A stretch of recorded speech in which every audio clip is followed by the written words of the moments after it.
এক বিশাল আমাদের শিক্ষক কর্মচারী বন্ধুরা এসেছেন, তাদেরকে আন্তরিক অভিনন্দন বিভিন্ন জায়গা নিয়ে বিভিন্ন জেলা থেকে উপজেলা থেকে অঞ্চল থেকে যে সকল শিক্ষক কর্মচারী এসেছেন তাদেরকে অভিনন্দন নরসিংদী জেলা থেকে বিশাল নিয়ে শিক্ষক কর্মচারী মূল্য এখানে উপস্থিত হয়েছেন, তাদেরকে আন্তরিক অভিনন্দন এবং শুভেচ্ছা জানাচ্ছি।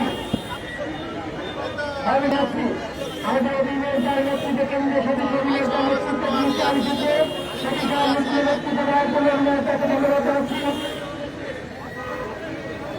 এবার বক্তব্য রাখবেন বাংলাদেশ শিক্ষক সমিতির অন্যতম নেতা সম্পাদক সাধারণ সম্পাদক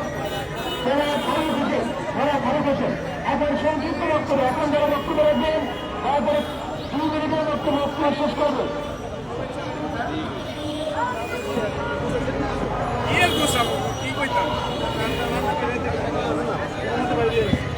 বিসমিল্লাহির রহমানির রহিম। আজকে আমরা জাতীয় প্রেস ক্লাব ঢাকায় অবস্থান করছি।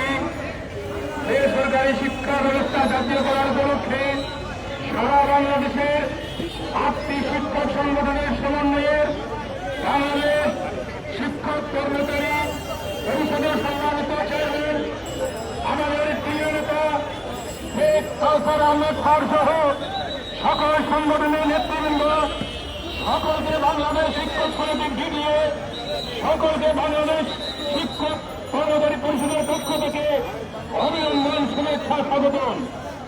বন্ধুগণ, প্রিয় সহযোদ্ধাগণ, আজকে আমরা দাঁড়িয়েছি, আজকে আমরা ঢাকায় অবস্থান করছি। সারা বাংলাদেশের 64 ডিস্ট্রিক্ট থেকে আগত প্রায় 1 লক্ষাধিক শিক্ষক কর্মচারীগণ আমাদের এক দফা এক দাবি বেসরকারি শিক্ষা ব্যবস্থা জাতীয়করণ। আমরা দীর্ঘ 5 বছর ধরে বৈষম্য শিকারে প্রতিষ্ঠিত আছি। আমরা শিখিয়ে এই সরকারের কাছে আবেদন জানাই, আজকের এই মহাসমাজের মাধ্যমে বেসরকারি শিক্ষা ব্যবস্থা জাতীয়করণ ব্যবস্থা করতেই হবে। আমাদের দাবি, আমাদের দাবি, আমাদের দাবি, আমাদের দাবি।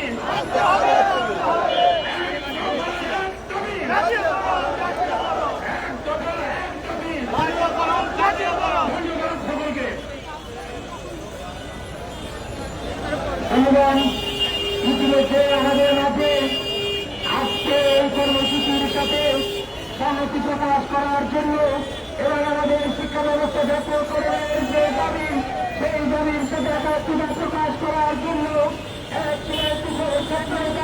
ঢাকা বিশ্ববিদ্যালয়ের সেই নির্বাচিত নীতি এবং বর্তমান নাগরিকত্বে সম্মানিত সভাপতি ভাই আমাদের মান্না নাই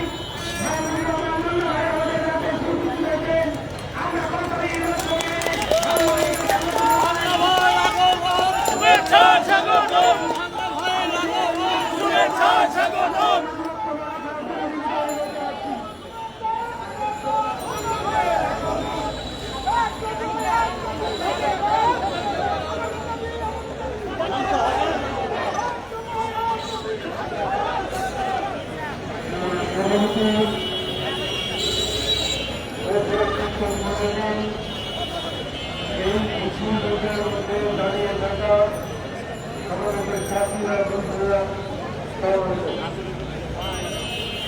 এটা খুবই গুরুত্বপূর্ণ।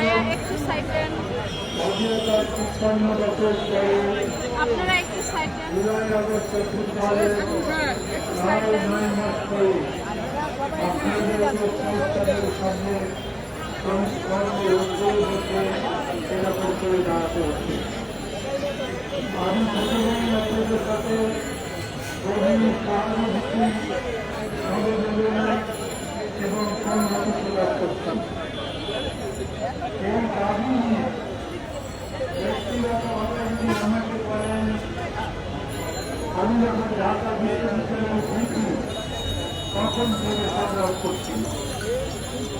শিক্ষকরা যারা মানুষ গলার কারিগর, যারা সমাজকে মানুষ বানিয়েছে, এখন যারা ক্ষমতায় আছে তাদেরকে মানুষ বানিয়েছে, সেই শিক্ষকদের এই ধরনের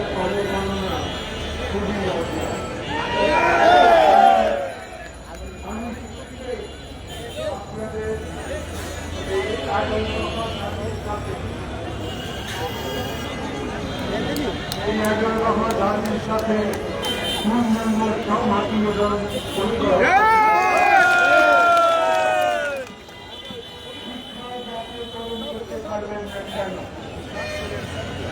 আপনারা সব কিছু সংস্কার করছেন, কিন্তু শিক্ষার সংস্কারের উপরে সত্যিকারে লেখালেখি দেখছেন দেখছেন না। যেরকম করে রাজনীতি নিয়ে মতে পার্থক্য হচ্ছে, আমার না হচ্ছে, এমনকি ঝগড়াঝাটি হচ্ছে।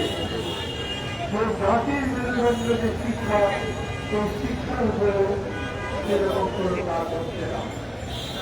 সারা বিশ্বব্যাপী বলে শিক্ষাকে অন্তত পক্ষে জিডিপির 5% বরাদ্দ দিতে হবে।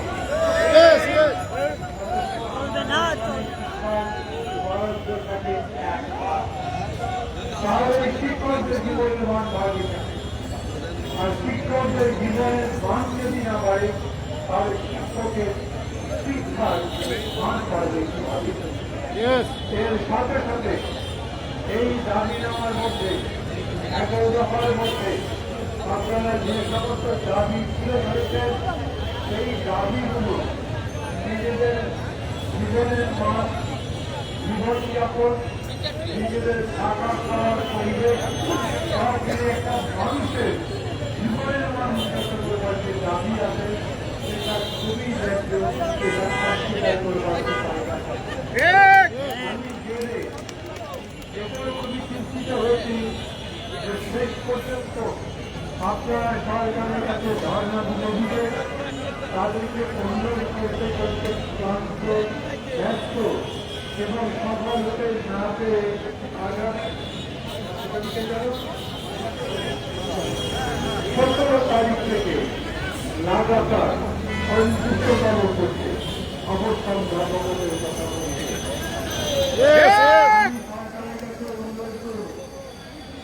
ওই 17 তারিখ আসার আগে শিক্ষক নেতাদের এখানে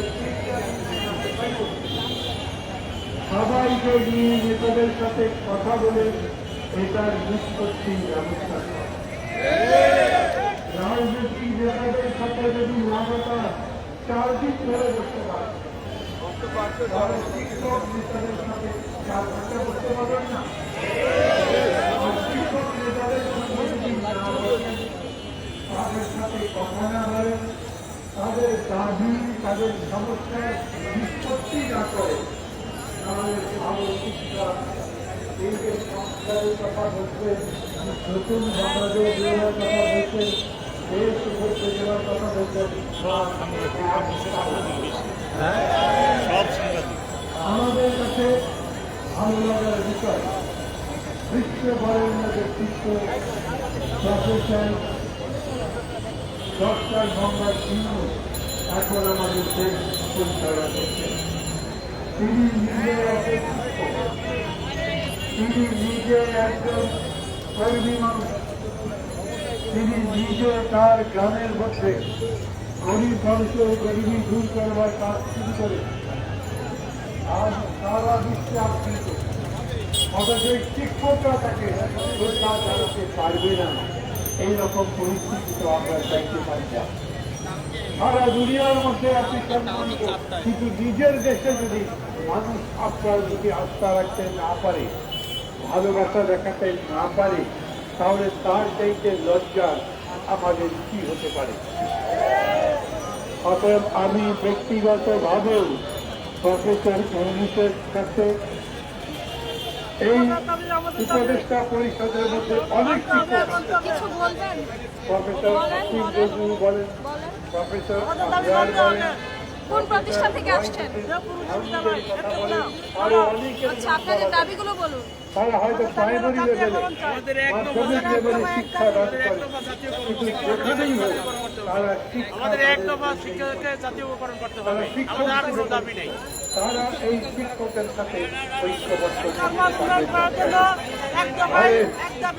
আজ যদি আসিফ নজরুল উপদেষ্টা না হতেন, আজ যদি সিআর আব্বাস উপদেষ্টা না হতেন, এই আন্দোলন করে আপনারা যদি তাদের কাছে যেতেন, তারাও হয়তো এই সমাবেশে এসে আপনাদের পক্ষে বক্তৃতা করতে পারতেন। অতীতে এইরকম সমাবেশে তারা এসেছে, আজ আসছেন না কেন? কেবল উপদেষ্টা হয়েছেন বলে? মানে উপদেষ্টা কেবল ওই ক্ষমতার এয়ার কন্ডিশন ঘরের মধ্যে থাকতে পারবেন আর মেহনতি মানুষের সম্মানের মধ্যে থাকতে পারবেন না?